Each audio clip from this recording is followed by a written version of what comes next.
उपमुख्यमंत्री सुनेत्रा पवार यांची आज सांगता सभा झालेली आहे. खरं तर अजितदादा यांच्या मृत्यूनंतर ही निवडणूक होती आहे. अजितदादांना जाऊन अवघे 3 महिने झालेले आहेत. आपण सध्या अजितदादांचं विमान ज्या ठिकाणी कोसळलं त्या ठिकाणी आहे. महाराष्ट्राच्या कानाकोपऱ्यातून आज ज्या सभेसाठी महाराष्ट्राच्या कानाकोपऱ्यातून कार्यकर्ते असेल पदाधिकारी हे आले होते. परंतु ज्या ठिकाणी अजितदादांचं हे विमान कोसळलं त्या ठिकाणी त्यांच्या ज्या ठिकाणी कोसळलं त्या ठिकाणी येऊन दर्शन देखील मोठ्या प्रमाणामध्ये त्यांचे कार्यकर्ते असेल किंवा अजितदादांना मानणारा वर्ग येताना आपल्याला पाहायला मिळत आहे. खरं तर सभा संपून साधारण 2 ते 2.5 तास झालेले, परंतु अजूनही त्यांना चाहणारे जो आहे वर्ग आहे तो इथं येताना आपल्याला पाहायला मिळत आहे. आपल्यासोबत अजितदादांचे अगदी निकटवर्ती म्हणून ज्यांची ओळख होती असे विलास लांडे हे भोसरीचे प्रथम आमदार म्हणून देखील होते, पण अजितदादांना हे अगदी जवळून ओळखत होते. ते देखील इथे दर्शनासाठी आलेले. शेठ, काय सांगणार आपण? आता इतका उशीर झालेला आहे, सभेसाठी देखील तुम्ही हजेरी लावली होती, परंतु घरी जाण्यापूर्वी जे आहे तुम्ही आत्ता ज्या ठिकाणी अजितदादांचा स्वर्गवास झाला त्या ठिकाणी तुम्ही आले, तर ज्या ठिकाणी विमान कोसळलं तरी काय नेमक्या कशा भावना आहे आणि काय सांगणार? राज्याचा एक खरा कष्टकरी नेत्यांचा, शेतकऱ्यांचा, दीनदलितांचा, कामगारांचा, शोषित पीडितांचा असणारा मोठा नेता गेल्यानंतर त्यांच्या बाबतीमध्ये आमच्यासारख्या कार्यकर्त्याला बोलायला शब्दसुद्धा फुटत नाहीत. परंतु बारामतीचा हिरा हा राज्यामध्ये त्या ठिकाणी पसरला आणि एक चांगलं काम करून गेला. ज्या ठिकाणी जन्म त्या ठिकाणी त्यांचा मृत्यू. म्हणजे आज जन्म आणि मृत्यू आपल्या हातामध्ये असतो, परंतु या ठिकाणी आल्यानंतर ते पवित्र माती आपल्या डोक्याला लावावी, नतमस्तक व्हावं. त्यात पिंपरी चिंचवड शहराला 1992 नंतर त्यांनी खऱ्या अर्थानं कलाटणी दिली आणि त्या शहराचं शिल्पकार म्हणून जर पाहिलं तर ते अजितदादा होते. अशी अनेक मोठी कामं त्यांनी केली आणि आयुष्यामध्ये काम करत असताना सर्वांना बरोबर घेऊन जाणारा नेता.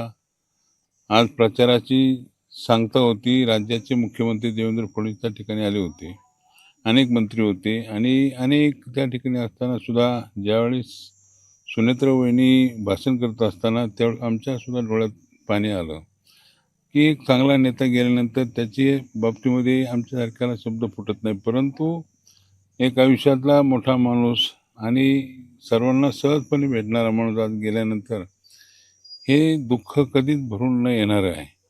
परंतु शेवटी हे काळाच्या पडद्याआड गेल्यानंतर त्यांची खरी किंमत आज राज्याला कळालेली आहे. देशाचे पंतप्रधान असतील, गृहमंत्री असतील, यांनी सुद्धा त्या ठिकाणी खऱ्या अर्थानं हळहळ व्यक्त केली. पण आमच्यासारख्या कार्यकर्त्यांना ज्यांनी घडवलं, मोठं केलं, या शहरामध्ये पिंपरी चिंचवड शहराची ओळख राज्याने देशामध्ये त्यांनी घेतली, असे अजितदादा गेल्यानंतर हे दुःख होणं साहजिक आहे.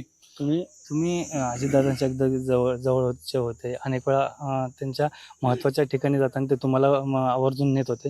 दुसरी गोष्ट अशी की आत्ता जर त्यांची किती तुम्हाला कमी वाटते? वहिनी आहे आत्ता उभ्या, मान्य आहे, परंतु तुम्ही त्यांच्या अगदी जवळ होता, किती त्यांची कमी तुम्ही जाणवता?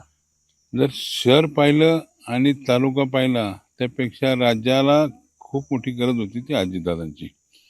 यशवंतराव चव्हाणांच्या नंतर कैलासवासी वसंतदादा पाटील, कैलासवासी विलासराव देशमुख, कैलासवासी गोपीनाथ मुंडे, कैलासवासी प्रमोद महाजन, कैलासवासी बाळासाहेब ठाकरे यांच्यानंतर पवारसाहेबांनी काम केलं. पण पवारसाहेबांच्या पुढं एक कुसभर त्या ठिकाणी का तर पवारसाहेबांचा आशीर्वाद असणारा अजितदादा आज तो राज्यामध्ये खूप मोठा माणूस त्या ठिकाणी आज त्यांच्याकडे पाहिलं जात होतं.